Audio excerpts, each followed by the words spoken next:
ত্রিপুরা বিশ্রামগঞ্জ বাজারে চালকসহ যাত্রীদের উপর আক্রমণের ঘটনায় মুখ্যমন্ত্রীর নির্দেশে গ্রেপ্তার বিজেপি নেতা বাপ্পা দেবনাথ।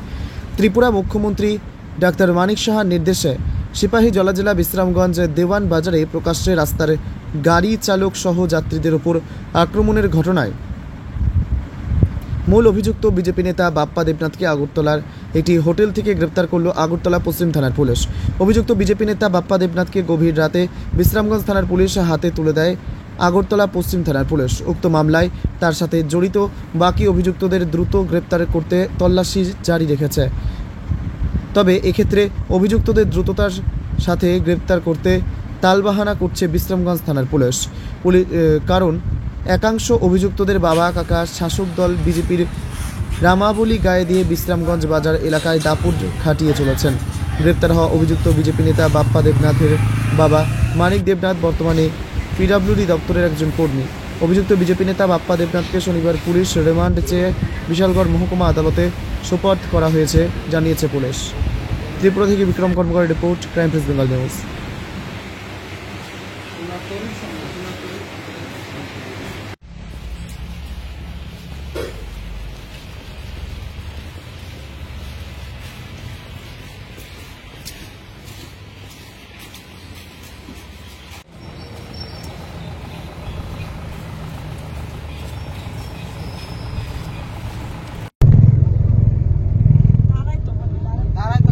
যাও যাও যাও এনে মহিলা আছে না, যাও দাঁড়াইস না।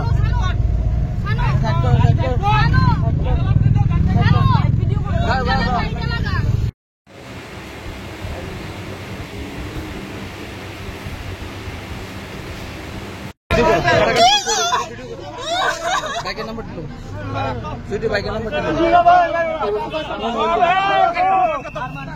বাইকের নাম্বার দিল।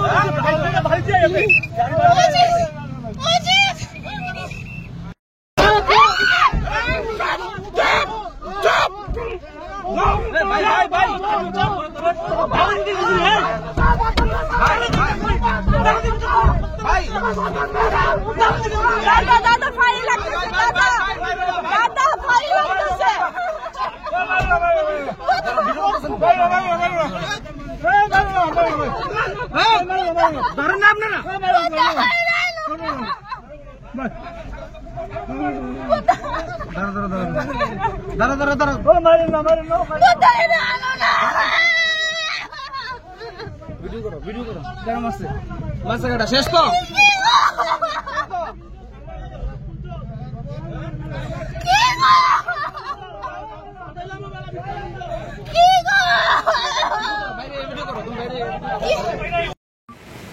বিশ্রামগঞ্জে কিছুদিন আগে ফেসবুকে ভাইরাল হয়েছে যে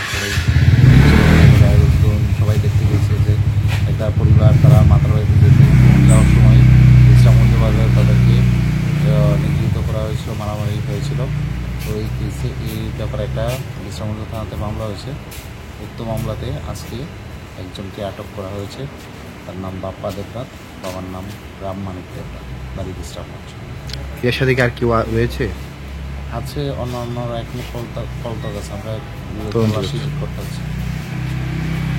কালকে তো আদালত খোলা হলো, কালকে আদালত।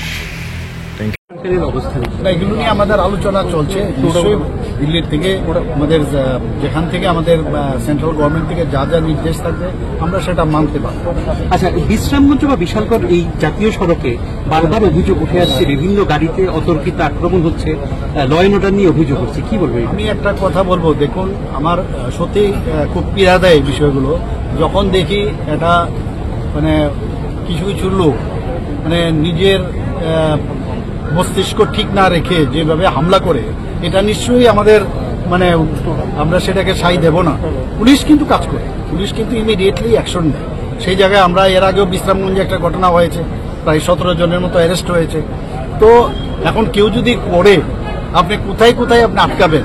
আমি সমস্ত বিশেষ করে ইয়াং জেনারেশন তাদেরকে বলবো নিজেকে কোনো অবস্থায় এই ধরনের কর্মে লিপ্ত যেন না হয়, তাদের কাছে আমি আহ্বানই করতে পারি যেন আননেসেসারি এগুলো করাটা উচিত। ওই রোডে পুলিশই বাড়ানোর পুলিশিং তো আছে, অলরেডি টহলদারি আছে, তবেই তো ধরা পড়ছে আসছে। কিন্তু তারপরে এগুলো তো অনেকটা বাইপাস হচ্ছে, রাস্তা বড় হচ্ছে, সব জায়গায় তো প্রতি 1 মিটার অন্তর অন্তর 2 মিটার অন্তর অন্তর তো পুলিশ দেওয়া সম্ভব নয়। তো এখন তো আমরা প্রযুক্তিকে ব্যবহার করে আমরা চেষ্টা করছি, অনেক কিছু আমরা ধরছিও, কিন্তু মেইন হচ্ছে যে আমি কতটুকু সচেতন। আমি একজন মানুষকে আমি আঘাত করব, এখন আমার বোঝা উচিত যে এটা উচিত কিনা। এইগুলো তো একটা অ্যাওয়ারনেসেরও বিষয় আছে, অনেকের এই বিষয়ে জ্ঞান অর্জন দরকার, শিক্ষা দীক্ষারও বিষয় আছে। শিক্ষা দীক্ষা শুধু পুঁথিগত শিক্ষাবিদ্যা নয়, যে তাকে এই বিষয়ে জানা উচিত যে আমি যদি এই কাজটা করি এটা ঠিক নয়, আমার উপরও তো একদিন সেভাবে আঘাত আসবে। তো এইগুলো আমাদের ত্রিপুরাতে বহু বছর ধরে, আমাদের আগেও, আমাদের ভারতীয় জনতা পার্টির নেতৃত্বাধীন সরকার আসা আগেও কি ধরনের ঘটনা ঘটতো আপনারা সবাই জানেন। সেগুলো এখন যদি এখন আমাদের দিকে তাকায় যে এটা হচ্ছে, এগুলো কিন্তু এর থেকে মেনি পোলস আগে হতো। আস্তে আস্তে কিন্তু মানুষ বুঝতে পারছে, মানুষ আস্তে আস্তে শান্ত হচ্ছে, মানুষ মাথা কাজ করছে। আচ্ছা স্যার, এই জঙ্গলটাকে এইভাবে সুন্দর করে তুলেছেন, কিন্তু সব দেখা যায় বিরোধীরা যারা আছে তাদের সোশ্যাল মিডিয়াতে দেখা যায় এখানে না বাকি জঙ্গল রাজত্ব চলছে, সেই বিষয়ে তাদের উদ্দেশ্যে কি থাকবে? না, যেহেতু এখন ভালো একটা হাতিয়ার আছে, মানুষের সাথে সম্পর্ক নেই, সোশিয়াল নাম হচ্ছে সোসাইটির সাথে যুক্ত নাই, কিন্তু ওই সোশিয়াল মিডিয়া যুক্ত করে ওরা এখন ঘরের ভেতর বসে বসে এগুলো লিখবেই, কিছু করার নেই। কারণ এই দিয়েই তারা ভাবছে যে ওরা ত্রিপুরা জয় করে নিয়েছে। কিছুদিন আগে আপনারা দেখেছেন যে কলকাতা থেকে তৃণমূল পার্টির কিছু লোকও এসেছিলেন, ভেবেছিল এখানে কিছু একটা একজন আমাদের এসটি সম্প্রদায়ের এক মহিলাকেও নিয়ে এসছেন, ভাবে যদি কিছু একটা ওনার উপর হয় তাহলে আমাদের যে ওই মুর্মুরজির উপর যে অত্যাচার হয়েছে তাহলে বলতে পারবো আমাদেরও একজন ট্রাইবেল মহিলাকে অত্যাচার করেছে।